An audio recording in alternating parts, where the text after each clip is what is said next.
to RRP. Daddy, Kiana. Ride na kami ng boat. Tabon Port.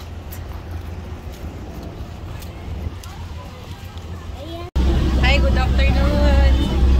Ayan, nandito kami sa patawid kami ng Boracay. Nandito kami sa Tabon Port. Kakalapag lang ng aming eroplano kanina. Tapos patawid na kami ng island sa Boracay. Iniwan muna namin si Enteng. Kami ang lumikas kasi ang tagal ni Enteng umalis.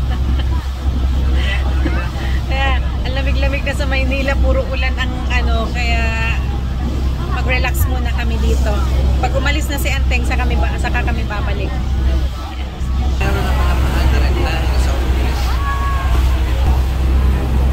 There, the waves.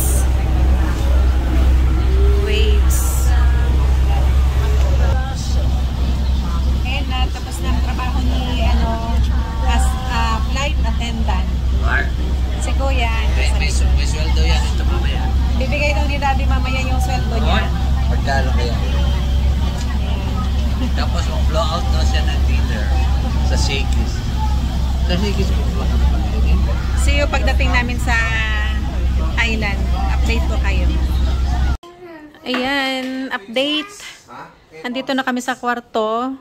Pero yung may siya na yun man yan. So, kanina pa kami dumating dito sa hotel. Kaya lang, kumain muna kami kasi yung room na binibigay nila, dalawa kasi yung room na kinuha namin, pero yung room na binibigay nila is magkalayo. Eh, gusto namin magkatabi kasi room ng mga bata yung isang kabila para magkalapit lang. Pag gusto ni Bunso ni Kiana, pumunta dito sa room namin, malapit lang. So, ayan na si Daddy. Hi. At kumain na kami and ngayon nakita ko si Mang Juan. Kaya bumili ako ng mini, ang tawag nila dito? Mini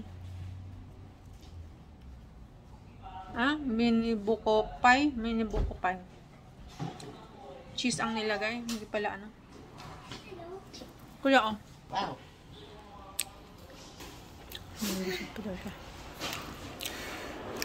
Mag-goodbye na, bebe. Good hi guys. Pakipasok na lang. So, yung blue? So, dito na lang yung video natin para makapagpahinga na kami. Kasi gusto kong mahiga. Kakain muna ako ng buko pie and then magpahinga kami. Tapos, maya-mayang siguro mga 4 or 5 PM lalabas kami para maghanap ng makainan at saka makapag-swimming na din.